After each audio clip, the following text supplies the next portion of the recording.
안녕하세요. 타브의 바이블 코어입니다. 우리는 현재 거듭남에 대해서 알아보고 있는데요. 이스라엘 백성들이 하나님의 말씀을 결국은 어기고 하나님을 배신하여 바벨론의 포로로 멸망할 것이 이제 율법에 기록되어져 있었습니다. 그리고 그 포로에 잡혀가 있지만 그곳에서 그들의 죄와 그들의 조상의 죄를 이제 겸허히 받아들이고 인정하게 됐을 때 하나님께서 마음의 할례를 베푸실 것이라는 이제 모세의 설명이 있었었죠. 그것이 이제 신명기 후반에 있는 그 마음의 할례라는 그 내용, 그리고 마음의 할례를 행하고 하나님의 말씀을 마음에 두겠다라는 그 말씀을 받아 예레미야가 이제 새 언약이라는 형태로 표현을 했고, 이제 에스겔이 그것이 바로 하나님의 영이 우리 가운데 임하는 것이다라는 이제 그런 형태로 이제 설명을 한 내용을 우리가 이제 확인해 봤습니다. 그것이 바로 예수님께서 이제 그 모든 일련의 그 사건을 바로 이제 거듭남이라고 표현을 하신 것이죠. 그리고 그 모세가 이제 신명기 후반부에서 그 마음의 할례를 받고 그 다음에 하나님의 영으로 이제 하나님의 법을 이제 마음에 새겨버리겠다라고 하는 그 말씀을 이제 깨달은 사람이 구약의 인물이 있었는데 그것이 바로 다윗이었습니다. 그래서 다윗이 시편 40편에서 자신에게 죄악이 머리털보다도 많고 이렇게 죄악이 많이 있지만 성경에 기록되어져 있는 그 내용에 따라서 하나님께서 하나님의 구원을 기다린다. 그리고 하나님께서 영으로 새롭게 해주신다라는 그런 표현을 이제 시편 40편에 이제 기록으로 남겼습니다. 자, 그리고 오늘은 이제 다윗이 그 사건을 자신의 삶 가운데 처절하게 경험하고 깨닫게 되는 사건이 있습니다. 그래서 거듭남에 대해서 굉장히 구체적으로 설명해 놓은 내용이 있습니다. 그것은 바로 시편 51편입니다. 오늘은 시편 51편을 살펴보며 다윗이 거듭남에 대해서 어떻게 깨닫고 설명하고 있는지 한번 알아보도록 하겠습니다. 시편 51편은 굉장히 유명한 본문이죠. 네.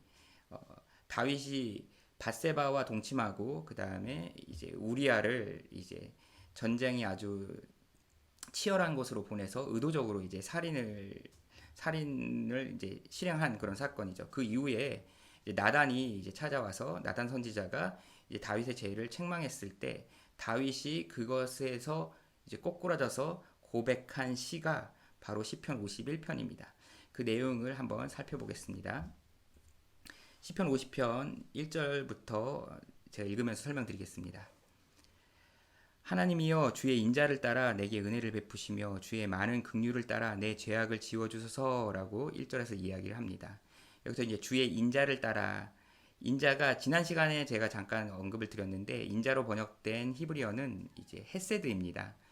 헤세드는 이제 지금 이제 확장된 의미로 자비, 인자로 우리가 이제 받아들일 수도 있지만 이제 계약과 계약자 간의 관계 가운데서 이제 언약의 충성됨, 신실함, 이제 잘 대해줌, 이제 그런 의미를 갖다라는 그런 이제 그런 의미를 가진 단어라고 이야기를 했었습니다. 그러니까 다윗이 이제 하나님의 그런 어떤 계약에 충실한 그런 것에 따라서 저에게 은혜를 베풀어 주십시오라고 조심히 이제 고백을 합니다. 읊조리는 거예요. 은혜를 구합니다.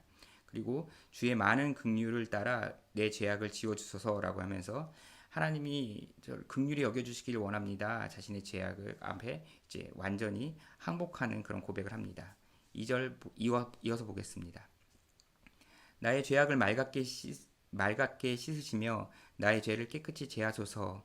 물은 나는 내 죄가를 아오니 내 죄가 항상 내 앞에 있나이다 라고 고백을 합니다.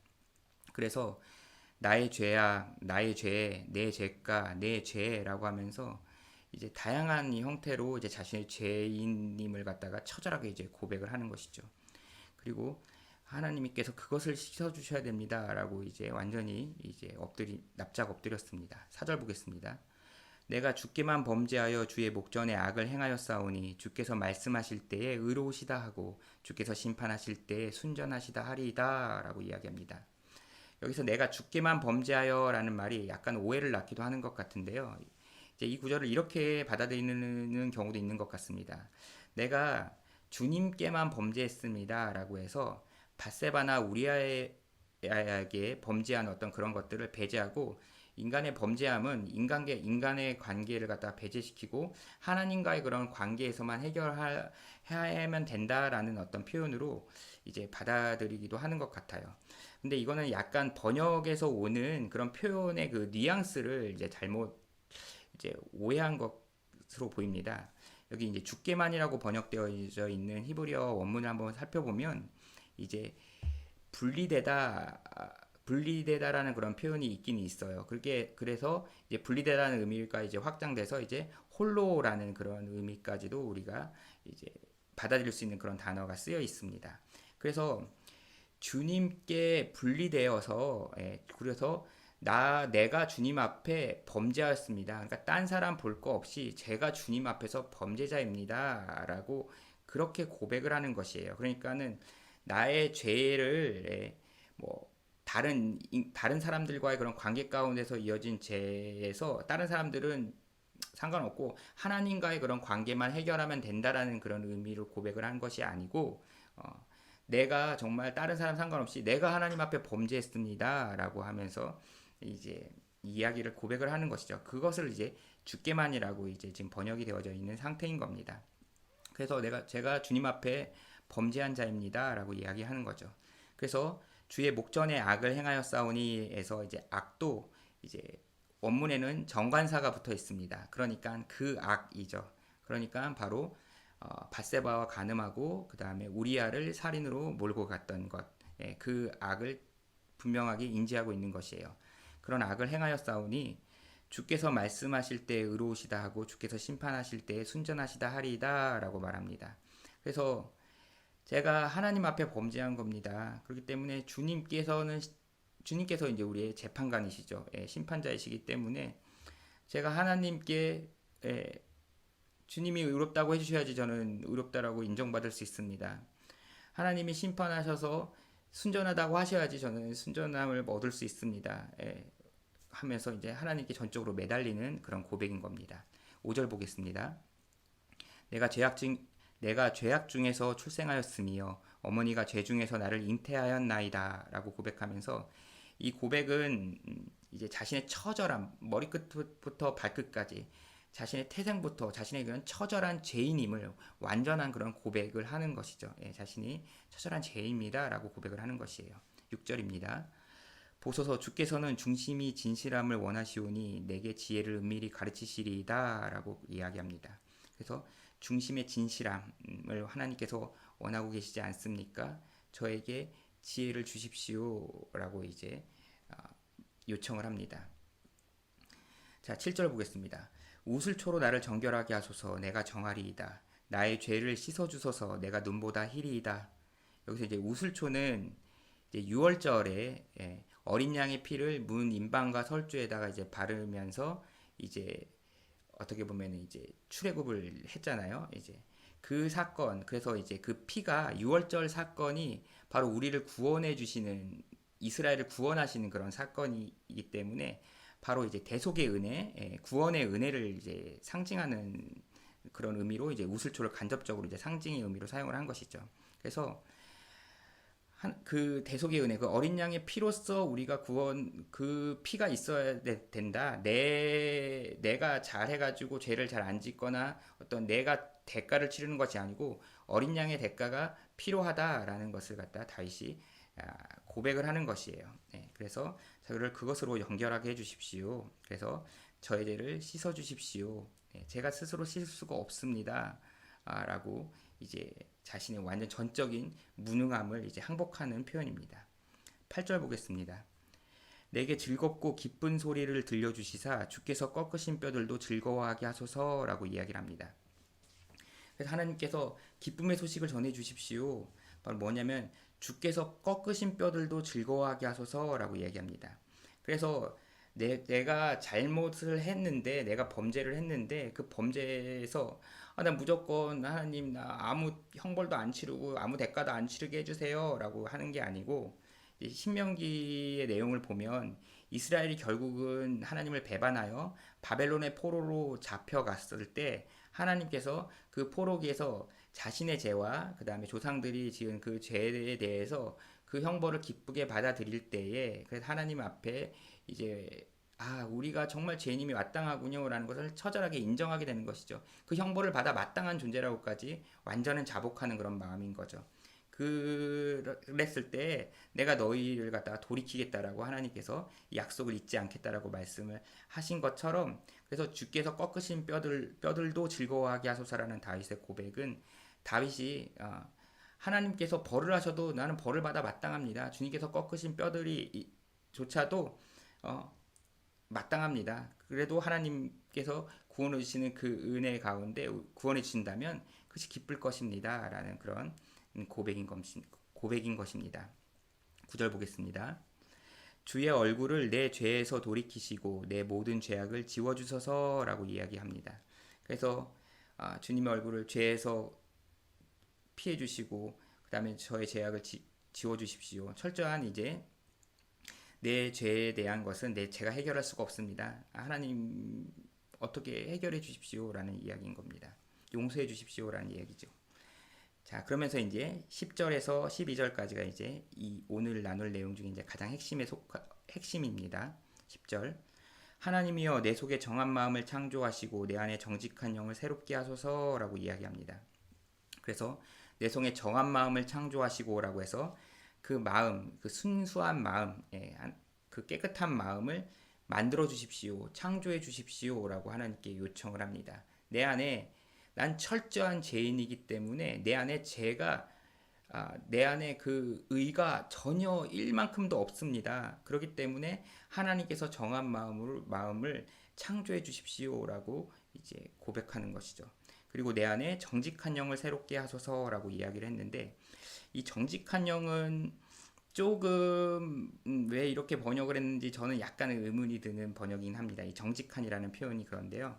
제가 가진 성경에는 이제 풋노트로 밑에 이제 견고한이라고 쓰여져 있습니다. 이게 좀 더 정확한 이제 원문의 의미입니다. 그래서 이 정직한 영이라기보다는 이제 견고한 영, 아니면 확정된 영, 아니면 준비된 영, 뭐 이런 의미로 번역이 되는 게 좀 더 이제 본문의 의미를 이제 정확하게 이렇게 번역한 것이 아닐까라고 그런 생각을 한번 해봅니다. 그래서 이제 확정된 영을 새롭게 해주소서라고 이야기를 한 건데, 이게 무슨 이야기냐면, 이제 신명기에서 이제 하나님께서 이제 마음의 할례를 이제 모세가 이제 마음의 할례를 갖다 하나님께서 베풀어 주실 것이고, 그리고 너희가 하나님을 사랑해야 하실 것이고, 마음에 이제 하나님의 이제 법을 두실 것이라는 그 이야기를 했지 않습니까? 예언을 했지 않습니까? 이제 그것을 깨닫고 그때 이제 하나님의 영이 함께 하셔서 이제 진정한 그런 어떤 거듭남의 그런 상태, 그것을 갖다가 확정된 영, 준비된 영, 하나님께서 우리를 이제 확정적으로 붙잡아 주시는, 이제 견고하게 붙잡아 주시는 그 영으로 새롭게 해 주십시오라는 이제 그 부분을 알고 이제 이런 이제 확정된 영이라는 이런 표현을 갖다가 사용했습니다. 자, 그리고 11절 보겠습니다. 나를 주 앞에서 쫓아내지 마시며 주의 성령을 내게서 거두지 마소서라고 이야기합니다. 그래서 주의 성령이라는 표현을 이제 씁니다. 그래서 주님의 거룩한 영, 당신의 거룩한 영이라는 이제 표현을 썼습니다. 그래서 그것이 바로 하나님의 영입니다. 그리고 하나님의 거룩한 영입니다. 그것을 저에게서 이제 거둬들이지 말아 주십시오, 저에게 허락해 주십시오라는 이제 고백을 하는 것이죠. 그게 지금 바로 하나님의 영입니다. 내 영으로는 의를 얻을 수가 없습니다. 라는 고백인 거죠. 12절입니다. 주의 구원의 즐거움을 내게 회복시켜 주시고 자원하는 심령을 주사 나를 붙드소서라고 이야기합니다. 그래서 그것은 주님의 구원입니다. 그래서 그것이 나의 기쁨입니다.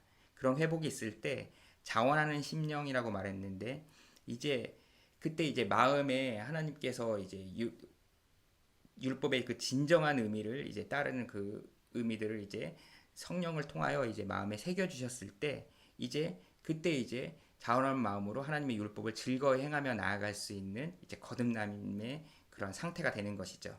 그것을 알게 여기서는 이제 자원하는 심령이라는 표현으로 이제 다윗이 이제 그런 내용을 표현한 겁니다. 이 다윗의 이런 표현, 어떤 정한 마음을 창조하시고, 그 다음에 확정된 영으로 새롭게 하여 주시고, 그 다음에 주님의 거룩한 영으로 저를 갖다가 이제 거두지 말아 주시고, 그 그 다음에 자원하는 심령을 주사라는 이런 표현들 하나하나가 다윗이 이제 이 거듭남에 대한 내용, 그리고 이제 모세가 예언했던 그 내용이 무엇인지를 분명하게 깨닫고 이제 묘사하고 있다라고 보입니다. 이제 계속 보겠습니다. 13절 이후입니다. 그리하면 내가 범죄자에게 주의 도를 가르치리니 죄인들이 주께 돌아오리이다 라고 이야기합니다. 그래서 주님 저를 구원해 주십시오. 그리고 그 하나님께서 약속하셨던 그 거듭남의 그 영으로 저를 회복시켜 주십시오. 그렇다면 제가 범죄자들에게 이제 이것은 이제 모두 다 범죄자인 걸, 인간은 모두 다 이제 죄인이라는 것을 갖다가 이제 받아들이는 어떤 그런 표현인 거죠. 그래서 이제 모든 죄인들에게, 이스라엘 백성들도 자체도 전부 다 범죄자들인 거죠. 예, 그래서 다른 이들에게 하나님의 뜻이 무엇인지, 하나님의 길이 무엇인지 제가 가르치겠습니다. 전하겠습니다. 그래서 그렇다면 죄인들이 그것을 깨닫고 주님 앞에 자복하며 거듭난 자들로 주님 앞에 겸허히 엎드릴 것입니다. 죄인들이 주께 돌아오리이다라고 이야기를 한 것이죠. 14절입니다. 하나님이여 나의 구원의 하나님이여 피 흘린 죄에서 나를 건지소서. 내 혀가 주의 의를 높이 노래하리이다 라고 이야기합니다. 그래서 나의 구원의 하나님이라는 고백을 합니다. 구원은 주님께만 있다 라고 고백을 하고, 그 다음에 피 흘린 죄는 이제 우리아를 죽게 만들었던 그 사건을 말하는 거죠. 그 죄가 너무나 끔찍한 것이죠. 그래서 다윗이 거기서 저를 건져주십시오 라는 그런 죄의 고백을 하는 것이고요. 그때 내 혀가 주의 의를 높이 노래하리이다 라고 해서 그것이 바로 주님의 의입니다. 저는 의가 없군요. 그것이 바로 하나님의 의이군요. 그걸로 구원받는 것이군요. 라는 이제 고백을 하는 것이에요. 15절입니다. 주여 내 입술을 열어주소서. 내 입이 주를 찬송하여 전파하리이다. 그때 주님, 제가 입술을 열어 고백하면서 주님의 일하심을, 놀라우신 하나님의 인자와 그런 계획과 하나님의 그런 섭리를 제가 찬송하며 전파하겠습니다 라고 고백합니다. 그리고 이제 16절, 주께서는 제사를 기뻐하지 아니하시나니 그렇지 아니하면 내가 드렸을 것이라. 주는 번제를 기뻐하지 아니하시나이다 라고 이야기를 합니다. 그래서 여기서 이제 다시 제사와 번제를 하나님께서 기뻐하지 않으신다라는 고백을 하죠. 우리가 시편 40편에서 살펴봤을 때 주님께서 나에게 말씀하셨는데 제사와 예물, 그 다음에 번제와 속죄제를 기뻐하지 않으신다, 원하지 않으신다라고 하셨다. 이게 무슨 내용이지? 라고 이야기했던 것처럼 하나님께서 진정하게 원하는 제사는, 그것은 이제 어떤 실체를 가리키는 모형이었던 것이고, 진짜 하나님께서 원하시는 제사는 그게 아니군요 라고 하면서 이제 그 실체가 무엇인지, 우리가 진정으로 드려야 되는 제사가 무엇인지를 이제 설명합니다. 17절입니다. 하나님께서 구하시는 제사는 상한 심령이라. 하나님이여 상하고 통회하는 마음을 주께서 멸시하지 아니하시리이다 라고 얘기하면서 하나님께서 원하시는 제사는, 구하시는 제사는 상한 심령이다 라고 해서 이제 자신의 철저한 무능함, 죄인임을 인정하고 하나님 앞에 거꾸러지는 것, 엎드러지는 것, 그것이 바로 상한 심령의 제사. 하나님께서 진짜 원하시는 제사는 내가 이런 잘못을 정했으니까 자, 이번 하나님의 제사법을 통하여 이렇게 해서 하나님 이 제물을 드리니까 저를 용서해 주세요 라는 어떤 그런 걸를 통해서, 그런 어떤 거래 관계를 통해서 이렇게 되는 어떤 그런 것 이면에 있는, 그것보다 더 깊이 있는 자신의 철저한 무능함과 부패함을, 죄인임을 인정하고 하나님 앞에 철저한 하나님의 의를 구하는, 그런 구원을 구하는 그런 엎드림, 그것이 바로 상한 심령, 그것이 바로 하나님 기뻐하시는 제사로군요. 그래서 제사와 번제를 갖다가 원치 않으신다라는 말씀을 하셨던 것이군요 라고 이제 고백을 하는 것이죠. 이게 이제 마태복음 8복에 있었던 이제 애통하는 자는 복이 있나니 라는 표현이 바로 이 상한 심령이 이 상태를 가리키는 것이 아닐까라고 이제 생각해 봅니다. 그리고 예수님께서 이제 누가복음에서 또 이렇게 비유로 말씀하셨던, 이제 자신의 의로 하나님 앞에 기도하며 나아갔던 바리새인은 이제 저는 일주일에 2번씩 금식하고요 11조도 잘 드립니다 라는 꼭 나아가는 것을 하나님께서 기뻐하시는 게 아니라 세리이지만 그 뒤에서 한탄하면서 자신의 그런 죄인임을 고백하는 것. 그런 마음 상태가 바로 이제 여기서 다윗이 말한 상한 심령. 그것을 바로 하나님께서 기뻐 받으시는 예배, 제사가 되는 것이군요. 라고 이제 이야기를 한 것이죠. 그리고 나서 이제 다윗이 이제 놀라운 예언으로까지 이제 확장을 시킵니다. 자, 18, 19절인데요. 제가 읽어보겠습니다. 주의 은택으로 시온에서 선을 행하시고 예루살렘 성을 쌓으소서. 그때에 주께서 의로운 제사와 번제와 온전한 번제를 기뻐하시리니 그때 그들이 수소를 주의 제단에 드리리이다 라고 이야기를 합니다. 18절을 보면 주의 은택으로 시온의 성을 행하시고 라고 얘기합니다. 여기서 이제 은택으로 번역된 은택이라는 말 자체는 은혜와 택하심이잖아요. 그런데 이제 은택으로 번역된 이 단어는 이제 호의, 은총 이제 이런 의미로 우리가 번역할 수 있는 단어입니다. 그래서 주님의 호의로 주님의 은총으로 우리가 이제 시온의 성을 행하시고라는 그런 의미인 거죠. 근데 이제 은혜와 택하심은 약간은 이제 번역자의 그런 신학적인 이제 색채가 조금 묻어 있는 번역이 아닐까 싶습니다. 그래서 이제 선택이라는 그런 표현을 이제 의미를 좀 더 부여한 것이거든요. 예, 그래서 이제 약간 장로교적 이제 선택 교리가 약간 색깔이 살짝 보이는 그런 번역인데 그런 은택도 하나님의 호의와 은총에 따르는 그런 이제 맥락 안에 있는 것이기는 하니까 그건 이제 번역자의 어떤 그런 역량이라고 생각되긴 합니다. 하여튼 주님의 호의로 주님의 은총으로 시온의 선을 행하시고 예루살렘 성을 쌓으소서라고 이야기합니다. 뜬금없이 시온의 선을 행하시고 예루살렘 성을 쌓아달라는 어떤 그런 이야기를 합니다. 이게 뭔 얘기인지 19절을 보면 알 수 있습니다. 그때 주께서 의로운 제사와 번제와 온전한 번제를 기뻐하시리니 라고 이야기합니다. 그래서 이제 그때라고 얘기했는데 이 그때는 바로 바벨론 포로에서 돌아온 때를 이야기하는 겁니다. 다윗이. 그래서 바벨론 포로에 돌아왔을 때 그래서 시온의 선을 행하시고 그다음에 예루살렘에 성을 쌓아 주십시오라고 이야기를 하는 거죠. 그때 이제 의로운 제사와 번제와 온전한 번제를 기뻐하시리니라고 얘기합니다. 16절을 보면은 제사와 번제를 하나님께서 기뻐하지 아니하신다고 말해놓고 여기에서는 갑자기 번제와 온전한 번제를 기뻐하신다라고 말씀을 했어요. 이걸 이제 1차적으로 그냥 단어적으로만 보면은 이게 충돌하는 것 같이 이해가 안 되는데 이전에 말했던 16절에서 말했던 그런 번제와 제사를 드리지 말라는 얘기는 그 예배의 예식만으로 우리가 이제 철저한 대속이 아니면 우리가 의를 얻을 수 없다. 하나님의 의가 바로 우리가 구원을 받는 거다라는 것을 인정한 깨닫기 전에 어떤 그런 제사의 예식의 형태를 말하는 것이고요. 이제 바벨론의 포로로 잡혀가서 돌아왔을 때 우리가 정말로 하나님 앞에 의로운 게 없군요라는 걸 처절하게 인정하는 그런 돌아온 자들, 남은 자들, 이스라엘의 남은 자들이 돌아와서 드리는 제사는 이제 하나님께서 어떻게 보면은 거듭나게 해주신 거죠. 마음의 할례를 베푸시고 새 언약을 통하여 그들의 이제 율법의 참된 진정한 의미와 가치 그리고 대속을 통해서 우리에게는 의가 없고 대속의 의로 우리가 하나님 앞에 나아갈 수 있다라는 설 수 있다라는 그것을 이제 깨닫는 그런 차원에서 이제 그런 자들의 예배가 바로 의로운 제사인 것이죠. 그래서 그때 드리는 번제 그것이 바로 온전한 번제다라고 이야기를 한 거예요, 다윗이. 그래서 그것을 기뻐하실 것입니다.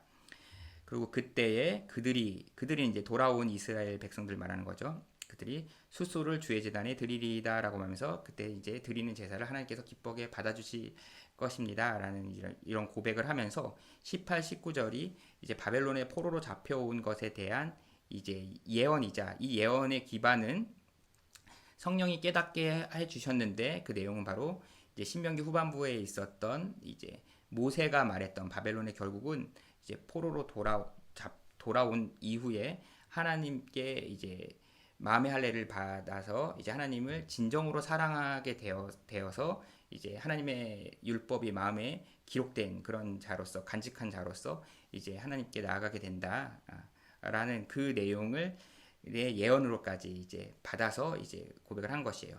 그러니까 시편 51편은 다윗이 자신의 삶을 통해서 이제 생을 통해서 자신의 무능함을 처절하게 깨닫는 하나의 사건, 밧세바와의 간음과 그 다음에 우리아를 살인으로 죽인 일, 그걸 통해서 자신조차도 이제 처절한 죄인임을 갖다가 깨닫고 하나님의 의가 필요하다라는 것을, 그것이 아니면 나는 구원받을 길이 없다라는 것을 인정하고 거꾸로 섰을 때 거꾸러지는 그런 사건인 것이고요. 그것처럼 이스라엘 백성들, 자신의 자녀들이죠. 이스라엘 백성들도 결국은 그런 의로서 하나님 앞에 이제 그런 거듭난 존재로서 나아가길 원합니다라는 그런 고백으로까지 연결시키면서 이제 시편 51편을 이제 은혜 고백을 하게 된 것이에요.